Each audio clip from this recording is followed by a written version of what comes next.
sert à illustrer l'utilisation des calques et de la palette calque dans le logiciel Photoshop, en sachant qu'un calque, c'est un peu comme un calque de papeterie, c'est-à-dire que c'est une feuille transparente sur laquelle on va pouvoir positionner un ensemble de pixels. Le projet que vous avez sous les yeux est destiné à une impression. Il fait 15 cm de largeur et 10 cm de hauteur. Et comme vous pouvez le constater, il est composé d'un ensemble de formes géométriques. Vous avez ici sur la partie basse du document un rectangle en dégradé linéaire. Vous avez sur la partie haute un rectangle avec une couleur unie, la couleur rouge. Vous avez ici un ensemble d'ellipses qui symbolisent une grappe de raisin qui comprennent ici des dégradés de violet, et vous avez ici une ellipse plus importante qui symbolise une orange. Et puis vous avez la coupe en elle-même qui est composée de deux éléments graphiques. Vous avez un premier élément graphique ici qui correspond à cette ellipse noire qui est partiellement masquée, et puis vous avez ici l'extérieur de la coupe qui correspond également à une forme géométrique comportant un dégradé linéaire. Grand principe dans le logiciel Photoshop, lorsque on fait une création graphique ou lorsqu'on fait un photomontage, on a forcément un calque par élément graphique ou un calque par type d'élément graphique. Nous allons réaliser ce projet en deux temps. Dans un premier temps, nous allons nous intéresser à la création des rectangles et des différentes ellipses correspondant au grain de raisin et à l'orange. Et puis, dans un deuxième temps, nous allons réaliser la coupe en elle-même, à savoir la mise en place de l'ellipse noire et ici l'extérieur de la coupe. Dans un premier temps, nous allons créer un document. Je vous rappelle que ce projet fait 15 cm de largeur sur 10 cm de hauteur et qu'il est destiné à une impression. Donc nous allons cliquer sur Fichier, Nouveau. Vous avez une boîte de dialogue qui apparaît dans laquelle on va pouvoir spécifier donc la largeur, dans laquelle nous allons également pouvoir spécifier la hauteur et dans laquelle nous allons également pouvoir spécifier la résolution. Je vous rappelle que généralement, lorsqu'on crée un document pour une impression sur une imprimante chez un particulier, vous aurez une résolution de 300 pixels par pouce. On va cliquer sur OK et donc vous avez un document vierge qui apparaît. Nous avons dit tout à l'heure qu'il y a un grand principe dans le logiciel Photoshop qui est de créer un calque par élément graphique. Donc nous allons générer un calque.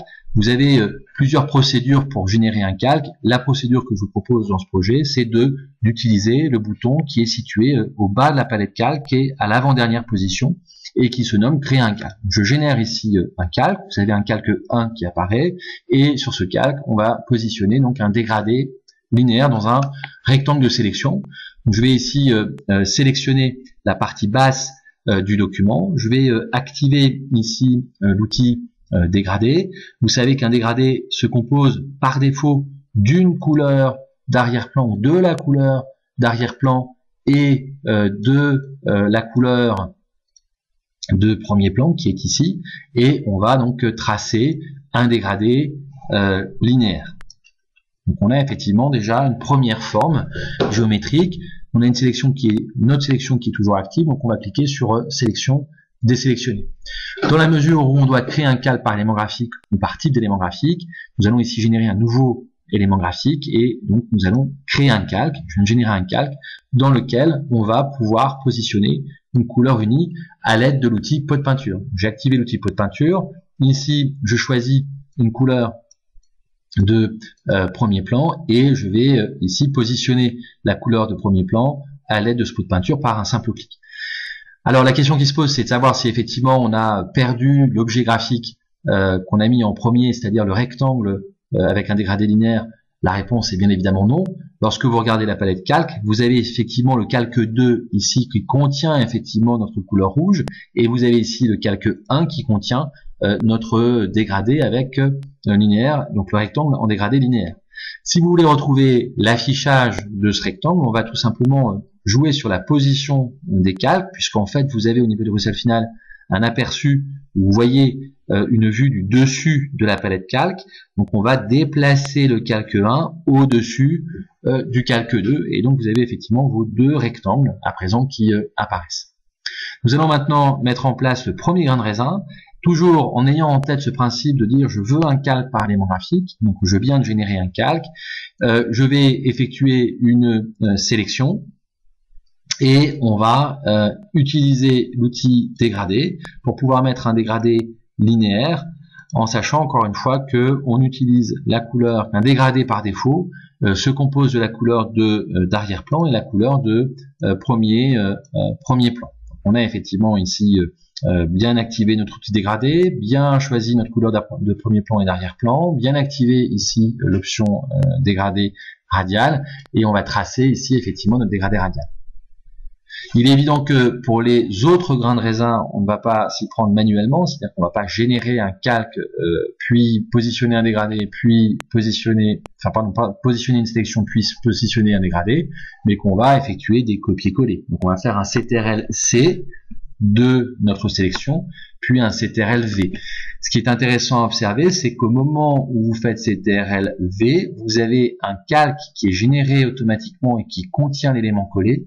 Ce qui est également intéressant à observer, c'est que l'élément collé masque l'élément initial. C'est-à-dire que ici, l'élément collé masque le premier cercle avec notre dégradé radial. On va continuer à faire des opérations de coller en faisant un CTRL-V, V. Vous constatez que à chaque fois que l'on colle notre élément, vous avez un calque qui est généré automatiquement. Et ici, cette fois-ci, les éléments se positionnent au centre du document. On va chercher à déplacer nos éléments. Et pour déplacer nos éléments, on va utiliser un outil qui nous permet effectivement de déplacer les calques.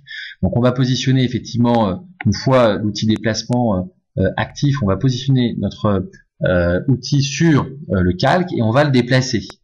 Ce qui est intéressant à observer, c'est que par défaut, cet outil déplacement sert à déplacer le calque actif, c'est-à-dire ici le calque 14. Si vous voulez déplacer le calque 13 qui contient cet élément-là, on va devoir activer le calque 13 et puis déplacer notre élément. Et ainsi de suite. Le calque 12 est déplacé.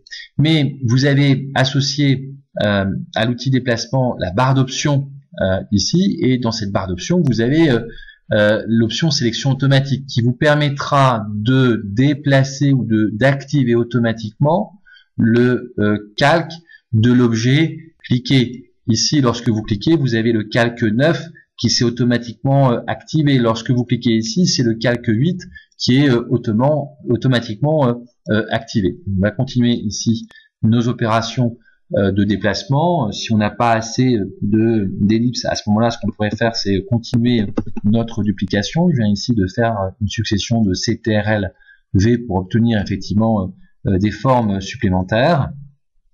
Voilà, donc on a effectivement constitué notre grappe et on va chercher à présent à constituer notre orange. Alors, pour constituer notre orange, on va ici se positionner tout en haut de la palette calque et on va générer un nouveau calque puisqu'on veut un calque par type ou par élément graphique. Donc on a effectivement ce calque 19. On va opérer une sélection et dans l'espace de cette sélection, on va positionner un dégradé de orange foncé vers le orange clair. On a effectivement opéré ici le choix de nos couleurs. On a bien l'outil ici dégradé, on a bien l'option radiale et on va donc tracer ici notre dégradé radial, qui est un dégradé qui est très très léger puisque la couleur de premier plan et d'arrière-plan sont très proches. Donc là, on a terminé la première partie de la réalisation de ce projet, c'est-à-dire qu'on a bien mis en place les différents éléments de géométrie à l'exception de la coupe en elle-même.